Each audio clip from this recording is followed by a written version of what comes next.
কোচবিহারের দিকে নজর রাখা যাক। কোচবিহারের চ্যাংরাবান্ধা স্থলবন্দরে কালোবাজারি রফতানির জন্য সুবিধা পোর্টালে অনলাইন একাধিক স্লট বুক আর সেই স্লট বেশি দামে বিক্রির অভিযোগ।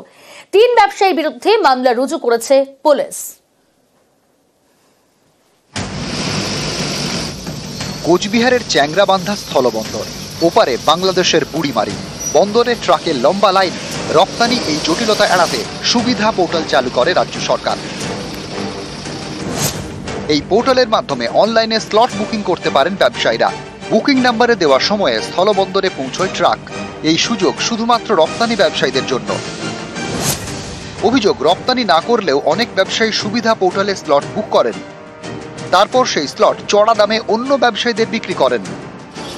এভাবেই চ্যাংরাবান্ধা স্থলবন্দরে কালোবাজারি চলছে বলে অভিযোগ। ব্যবসায়ীদের দাবি, রপ্তানি বাণিজ্যের প্রভাব পড়েছে।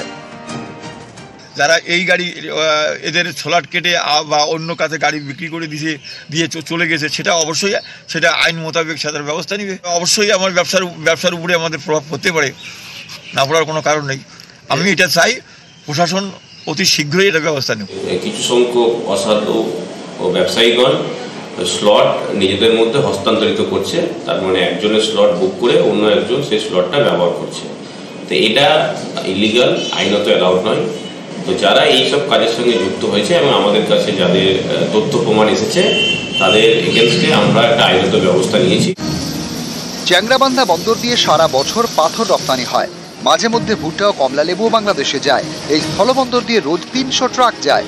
ট্রাকের লাইনের চাপ কমাতে সুবিধা পোর্টাল চালু করে রাজ্য সরকার। তাতেই এবার জালিয়াতির অভিযোগ। কোচবিহার থেকে শুভঙ্কর সাহা, নিউজ 18 বাংলা। টেন্ডার নিয়ে বিবাদ, 2 জেলার সংযোগকারী অস্থায়ী সেতু বন্ধ। বিপাকে 2 মেদিনীপুরের বিস্তীর্ণ এলাকার বাসিন্দারা। আলোচনার মাধ্যমে সমস্যা সমাধানের আশ্বাস সভাধিপতির। কেলেঘাইয়ের উপরে অস্থায়ী সেতু। একদিকে পূর্ব মেদিনীপুরের কাটাখালী, আরেকদিকে পশ্চিম মেদিনীপুরের মোহাড়। 2 মেদিনীপুরের সংযোগের অন্যতম বড় ভরসা এই অস্থায়ী সেতু। সেটাই 2 সপ্তাহ ধরে বন্ধ। কাটাখালী খেয়াবাড়ি ওদের লোক বন্ধ করে রাখছে। ওরা কি চাইছে সেটাই তো আমরা বুঝতে পারছি না। কি দাবি, টাকা পয়সা চাইছে, কি চাইছে, এটা বিষয়ে আলোচনার কথা বলা ছিল, কিন্তু ওরা শুনেনি। আগে বেড়া দিয়ে বলে রে আমাদের সঙ্গে আগে আসো, বসো, তারপরে বেড়া তুলবে, এই কথা বলে। কেলেঘাই পারাপারের জন্য ফেরির ব্যবস্থা ছিল কাটাখালী ও মোহাড়ের মধ্যে। এখন তা বন্ধ। যাতায়াতে ভরসা অস্থায়ী সেতু। টাকা দিয়ে সেতু পারাপার করতে হয়। এই অস্থায়ী সেতু বন্ধ করে দিয়েছেন পূর্ব মেদিনীপুরের কাটাখালীর বাসিন্দাদের একাংশ।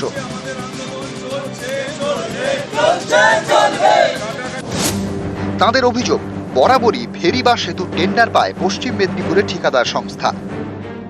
আয়ের টাকাও যায় পশ্চিম মেদিনীপুরে।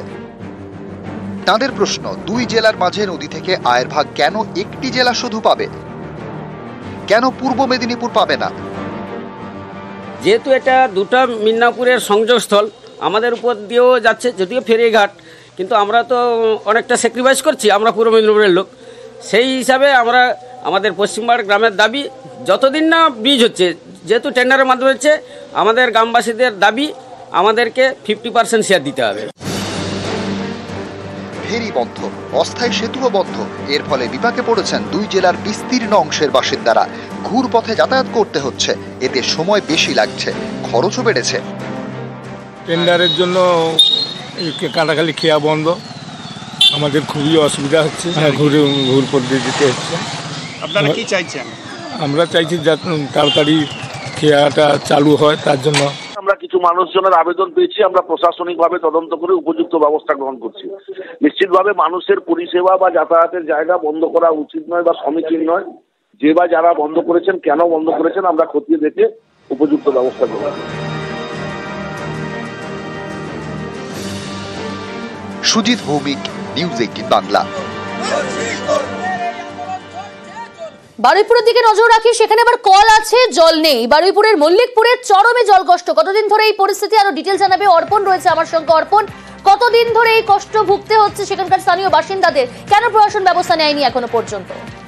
দেখো, কতদিন না, কয়েক বছর ধরে এই সমস্যা, এবং এলাকার মানুষজন তারা যেটা জানাচ্ছেন, সমস্ত কাজের জন্য জল তাদেরকে কিনতে হচ্ছে। মল্লিকপুর গ্রাম পঞ্চায়েতের উত্তরায়ণ মন্দেকারীর যে লেন রয়েছে, সেখানকার বাসিন্দারা জানাচ্ছেন তাদের পাইপ লাইনের জল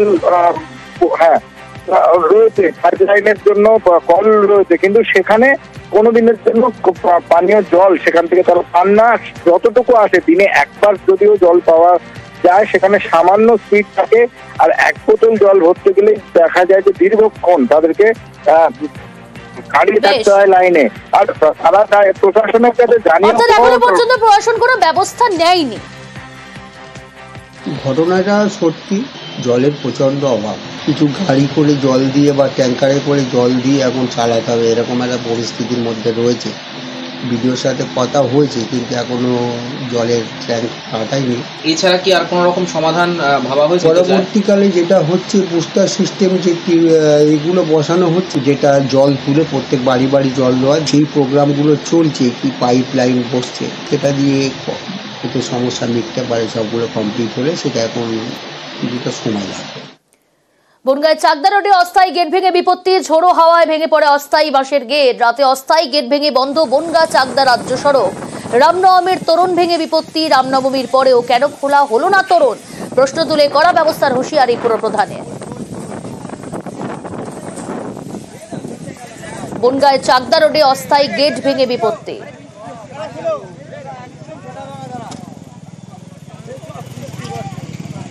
দমকা হাওয়ায় চাকদা রোডের উপরে যে রামনবমীর তোরণ করেছিল বিজেপি ওভারগেট, সেটা সম্পূর্ণভাবে ভেঙে পড়েছে।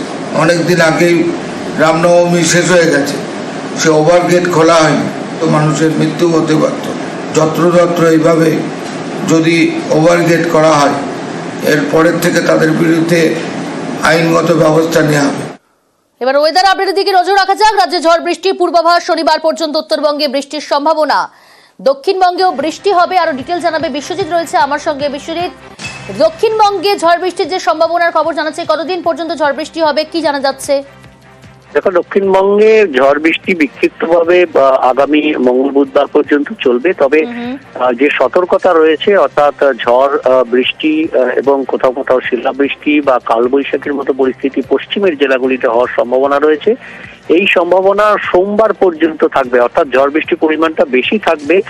সোমবার পর্যন্ত সতর্কতা থাকবে। মূলত পশ্চিমের দিকের জেলাগুলিতে সম্ভাবনা বেশি থাকবে। পুরুলিয়া, বাঁকুড়া, পশ্চিম বর্ধমান, পশ্চিম মেদিনীপুর এবং ঝাড়গ্রাম ও বীরভূম, মুর্শিদাবাদ, এই জেলাগুলিতে অপেক্ষাকৃত সম্ভাবনা অনেকটা বেশি থাকবে। তবে কলকাতা সহ বাকি জেলাতেও সম্ভাবনা থাকবে ঝড় বৃষ্টির। দক্ষিণবঙ্গের পাশাপাশি উত্তরবঙ্গেও বিক্ষিপ্তভাবে ভারী বৃষ্টির পূর্বাভাস। পার্থপ্রতিম রয়েছে আমার সঙ্গে। পার্থপ্রতিম, আজ সকাল থেকে কি আবহাওয়া কেমন রয়েছে ওখানে? দেখো, সকাল থেকে পাহাড় সমতল প্রতিটি জেলাতেই কিন্তু আকাশ মেঘলা রয়েছে। খানিকটা রোদের দেখা মিলেছে শিলিগুড়ি এবং দুই দিনাজপুরে। তবে বৃষ্টিতে কিন্তু ইতিমধ্যে বৃষ্টি শুরু হয়েছে ডুয়ার্স জুড়ে, বুড়ি, নাগরাকাটা, গয়েরকাটা থেকে শুরু করে আলিপুরদুয়ার। সকাল থেকে ভিতরে টানা বৃষ্টি চলছে আলিপুরদুয়ারে। পাহাড়ও কিন্তু দিনভর বিক্ষিপ্ত বৃষ্টির সম্ভাবনা রয়েছে। পাশাপাশি সমতলে বেশ কিছু জেলা কিন্তু আকাশ মেঘলা রয়েছে। বিকেলের দিকে ঝড় বৃষ্টির সম্ভাবনা থাকছে আমাদের হাওয়া বীজ জানাবে। বেশ।